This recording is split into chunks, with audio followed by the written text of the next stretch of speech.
So I've been reading this book. I just finished it. It's called The Lotus Shoes by Jane Yang. And I want to kind of just talk to you guys about it and give you some insight in how I feel about this book.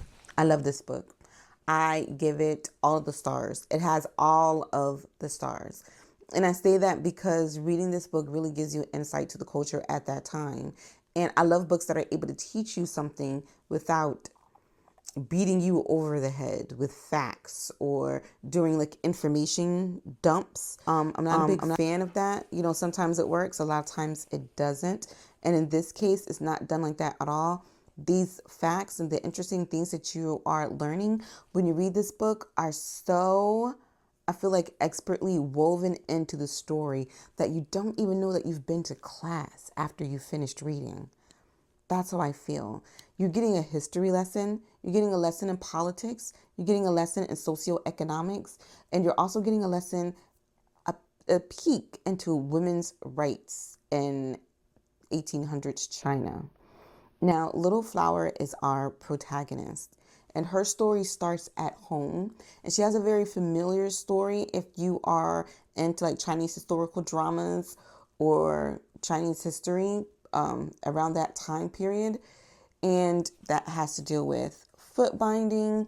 And it also has to deal with just like hard times and graduating from those hard times, much like a lot of these stories tend to go. So in her case, her father falls ill and is no longer able to take care of the land, and that responsibility falls on the mother. When the father meets his demise from his illness, the mother is not able to maintain the way she was when the husband was alive. It is not just Little Flower. She also has a brother who is in an apprenticeship to be a carpenter, I believe. And the mom just can't afford it. Like, life is hard. And she decides, she makes a tough choice and she decides to sell her daughter into slavery.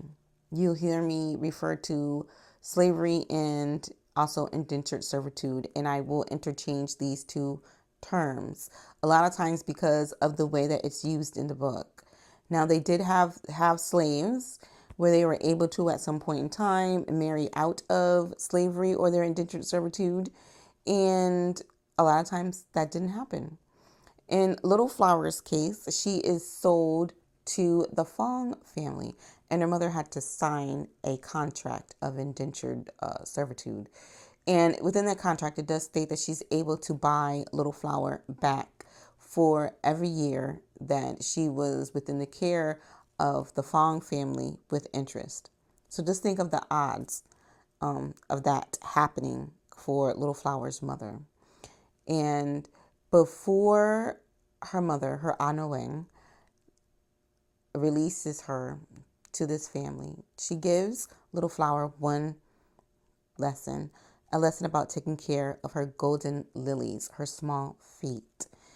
And she teaches her how to clean them and how to powder them and just how to preserve her feet so that one day they can be reunited.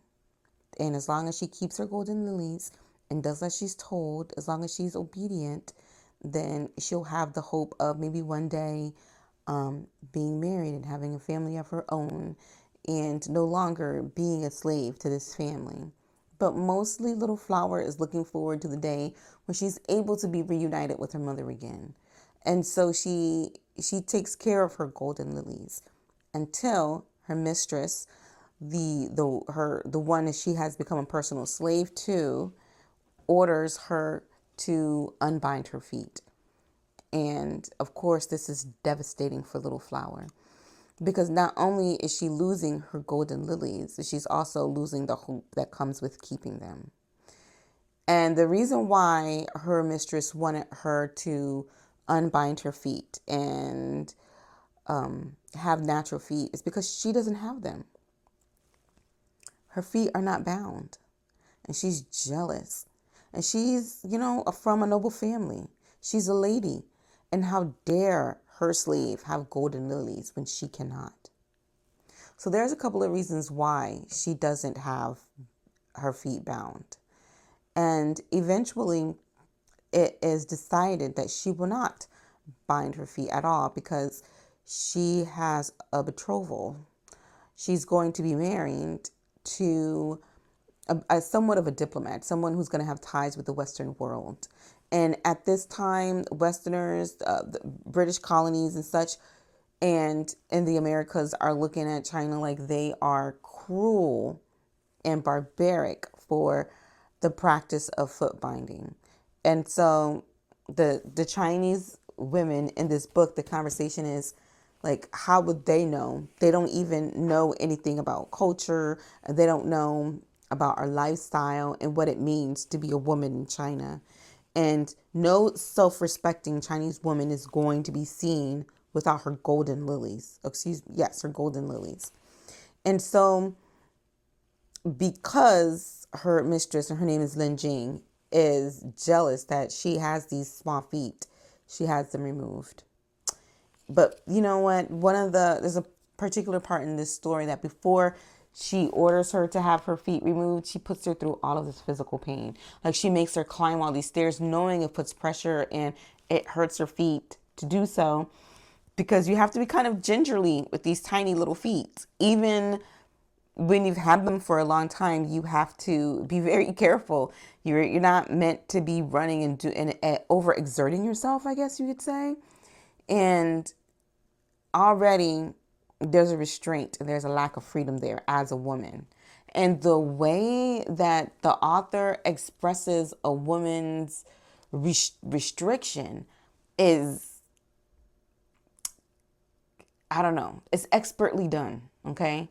Because while you're reading this, like I said, you don't realize you're getting a lesson. But by the time you get to the end of this book, by the time you graduate class, you are going to know like what it means to have your rights withheld, what it means to have your choices withheld, what it means to have your status in life represent so much that it also allows others to put value on your life. And instead of you living and growing into your value, that you being born this way or that way automatically places value in you. She discusses that so expertly as well. And you also get some insight into the political system in China. But the way that she writes, like it's written into conversation, is written into the atmosphere, is written into the environment. And so that is really all of the spoilers I'm going to give, because I really want to encourage you to read it. I would say one more other thing that I really like about this is that it tells the story of many different women. Even though we are focusing on Little Flower and Lin Jing and their life during this time and how they graduate from station to station in life, like it's unbelievable. There becomes an imbalance of authority in here. I want to say so much, but I will say this, and this is a spoiler. So if you are going to read this book, I say, just come back after you read it. But for years, Lin Jing is set above Little Flower because Little Flower is quite literally her personal slave.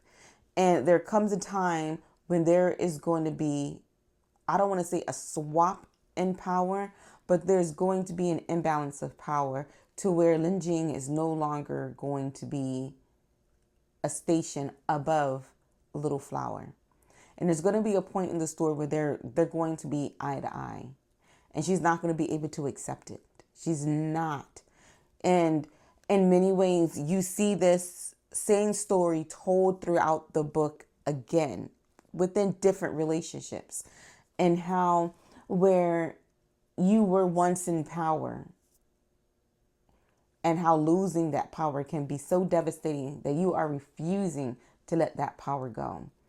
Even when that imbalance in power legally does not exist.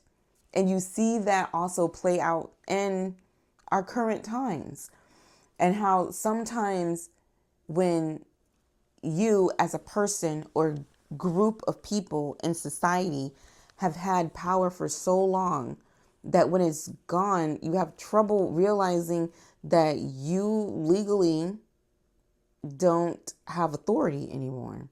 And it's hard. And this book right here, it does kind of, it gives us a lesson on what that can do psychologically to a person and what that can do psychologically to a large group of people, and how quickly the dynamics can change when you are confronted with the imbalance of power.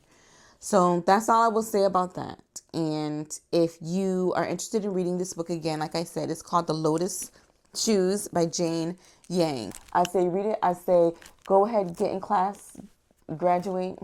All right. Thanks for watching.